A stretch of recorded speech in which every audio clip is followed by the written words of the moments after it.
Hello, good morning, good afternoon, good evening, my viewers, wherever you are. Welcome back to my channel.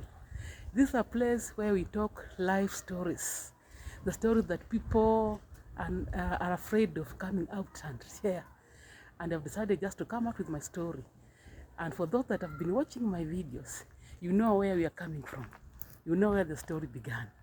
I promised you that I'll be coming back with the second episode of how they tried to silence me, but I'm still alive. And I refuse to be silent. I said I have to come up and speak about these stories. So for those that are subscribing, for those that are sharing, for those that are watching, I thank you very much. May God bless you. Yes, in this episode, I'll be just going through, continuing the story that had begun some time back. Yes, and I said, this story is not supposed to attack anybody. I'm not attacking anybody, or either am I pinpointing anybody. This story is just to inspire. We know we have very many people that are abandoned out there, people that are humiliated, people they are just going through a lot. And maybe they have seated down, they are lying down, they're just silent, they think that they're alone. This story is just to show them that they are not alone. They're not alone. They should stand up and speak out. And by speaking out, you are going to get healed. Yes. Welcome back. Share, subscribe, and call a friend so that you come and listen to this wonderful story.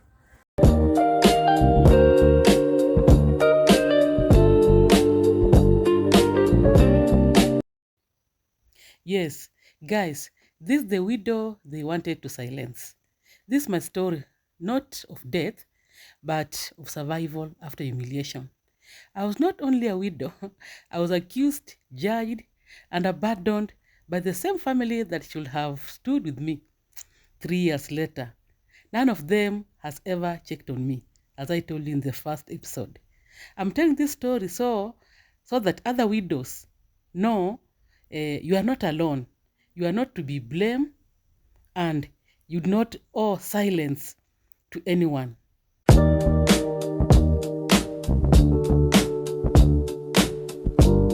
You see, guys, what they never tell you is that I wasn't standing next to a healthy man one day and dead man the next.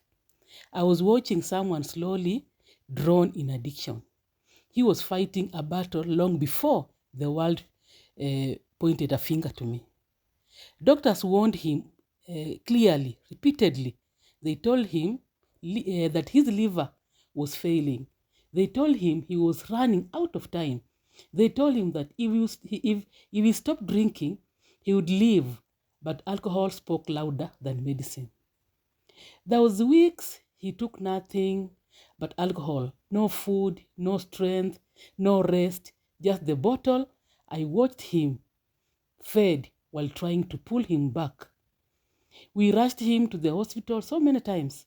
I lost count, emergency after emergency. I stood in waiting rooms praying he would make it through just one more night. Even his own mother once said, "What will kill my son is alcohol." She saw it. They all saw it.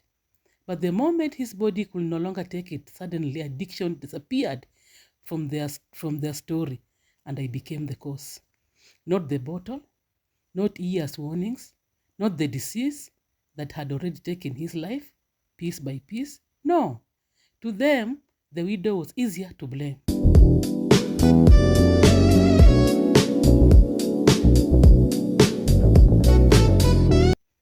Because blaming alcohol meant accepting the truth. Blaming me means avoiding responsibility.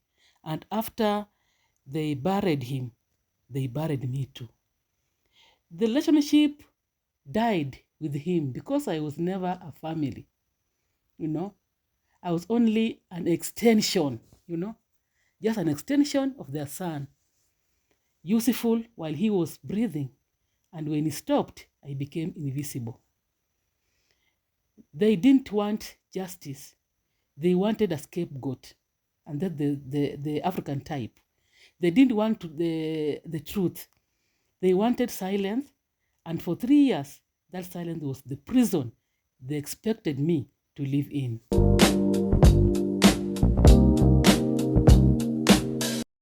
Guys, God is good all the time, and all the time, God is good. You know, as I said earlier, when I read this story, I don't need or I'm not revenging. And also, I remember that initially when I used to read this story, I used to cry. Tears used to roll out of my eyes. But I thank God because God has taken this burden from me. Why am I saying that God has taken the burden? Because when I talk it freely, I talk it with joy. And I've forgiven everybody that did that to me because they didn't know what they are doing. But I'm here now, not because I want sympathy, but because I refuse to carry a lie that was never mine. I did not speak then. You know, sometimes you can ask, why did you tell that time? Why couldn't you tell us that time?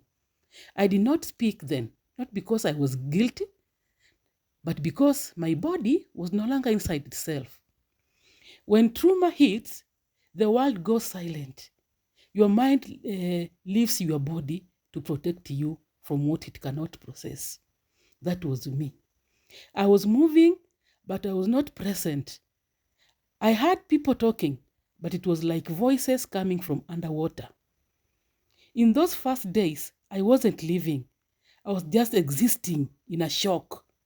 That's why I said, I, I, I wish they would come even near me to just to feel me, just to listen to me and know what I was going through. And that is when they chose to break me further. They said I must have done something. They said I was hiding secrets. They said a wife knows the truth. Not one of them remembered the man they actually know. The man addiction had been destroying for years. No, it was easier to turn me into a villain than expect the reality they had watched with their own eyes. And humiliation became their version of justice. Whispers, side comments, accusations, rehearsed like a script. People pointing, not to comfort, but to condemn. They didn't come to mourn, guys. They came to judge.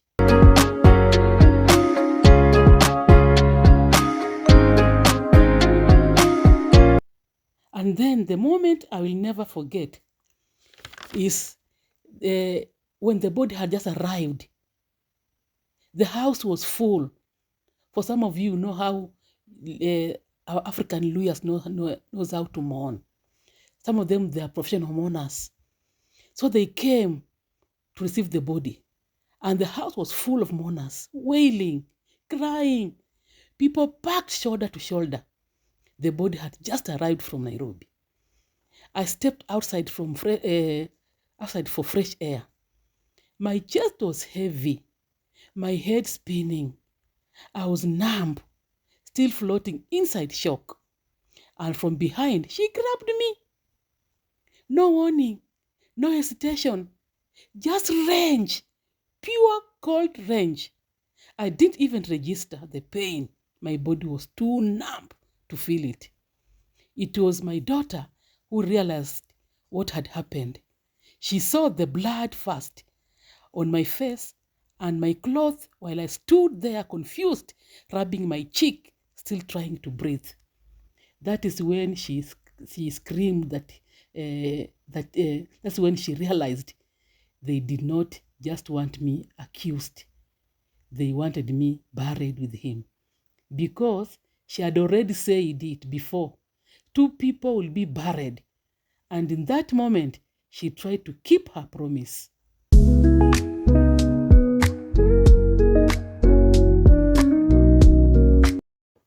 Yes, guys, this is why I did not speak then. You cannot defend yourself when you are fighting to remain alive, you know? You cannot give explanations when your body is frozen in shock. You cannot mourn your husband when you are dodging a second funeral. But the body remembers. the mind remembers. The silence remembers. And I speak now because healing begins when truth is spoken. Now, after everything, people expect you to move on. They don't understand that you don't just move on from humiliation. You don't move on from betrayal. You don't move on from standing in pain alone. You grow through it. You grow through it. You rebuild it, and you learn that silence is not peace. Sometimes silence is the slowest kind of death. For a long time, I carried all this inside me, not because I was pretending them or protecting them, but because I was still trying to survive myself. I was afraid, I was numb, and I was exhausted. I kept quiet because I still hope somewhere deep inside that one day someone from that family will pick up the phone and say, "How are you coping?" You know, but that phone never rang. The same people who demanded answers have never once asked about my healing. The same people who stood over me accusing never stood beside me grieving. So I had to learn to stand up for myself.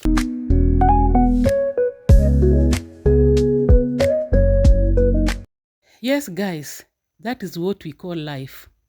And now I speak, not to fight them, not to shame anyone, not to drag the dead through the mud, but to free the living woman they tried to bury with him. There are widows out here who are still choking on silence I lived in. There are women suffering quietly in marriages because they fear judgment. There are people carrying wounds they refuse to expose because they think, what will people say? Eh? What will the church think? But let me tell you, friends, secrets don't protect you, they imprison you. Pain does not disappear when you hide it, it simply grows in the dark. If I had spoken up earlier, maybe someone would have understood. Maybe someone would have helped. Maybe my daughter will not have grown up watching her mother break silently.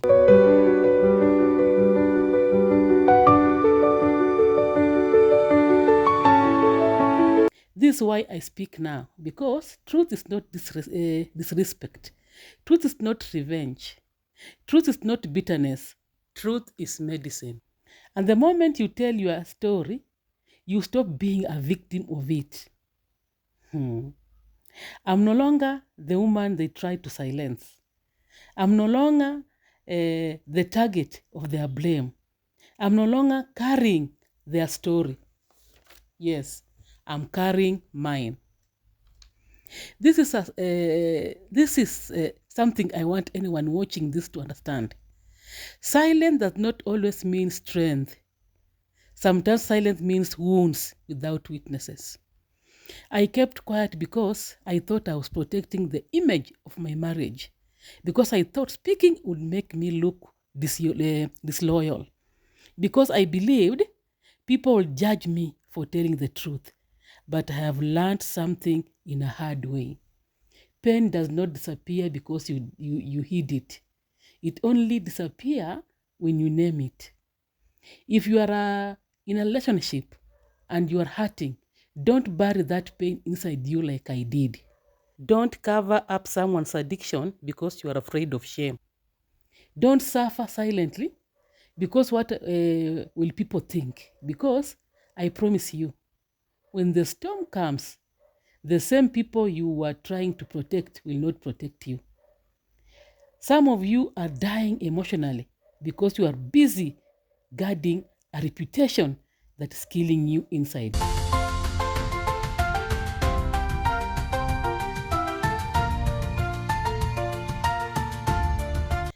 I used to think the church will judge me. I thought my priest will say I failed. I thought they will look at me differently. Guys, but do you know when he learned the truth at the funeral, that is how far my silence went. I denied myself help, support, prayer, covering, because I kept trying to be strong. No one heals by pretending. And now I speak because I want someone watching this to know you don't owe anyone silence to be considered a good wife or a loyal partner. Your pain is not shame. It is evidence that you are human. And telling you truth is your truth, not disrespect to the dead. It is respect for the living soul still inside you. Healing does not begin when time passes. Healing begins when truth is spoken out loud. And for the first time in 3 years, I've finally spoken mine.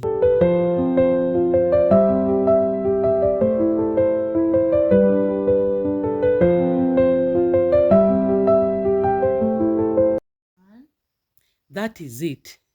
So, yes, I speak now, guys, not because I want pity, not because I want applause, no, and not because I'm reopening wounds. I speak because this is the first time I'm choosing my healing over their silence. For 3 years, I lived a story that was never told, a pain that was never acknowledged, and a wound that people pretended not exist. But today, with my voice, I close that chapter of silence. And to anyone watching this who has ever been blamed, shamed, isolated, accused, or abandoned in your most broken moment, let my story remind you. You do not have to despair for other people's comfort. You are allowed to speak. You are allowed to heal. You are allowed to survive publicly what they wanted you to endure privately. This is just the beginning, because there's still so much I have never said. In the next episode, I'll talk about what life looked like after the burial, the loneliness, the survival, the awakening. Not the moment I lost him, but the moment I almost lost myself. This is my story, and I'm finally the one telling you. Bye-bye. Subscribe, comment, share. See you. Atanipigania nami nitanyamaza kimya. Atanipigania nami nitanyamaza kimya. Atanitetea nami nitanyamaza kimya. Atanipigania nami nitanyamaza kimya.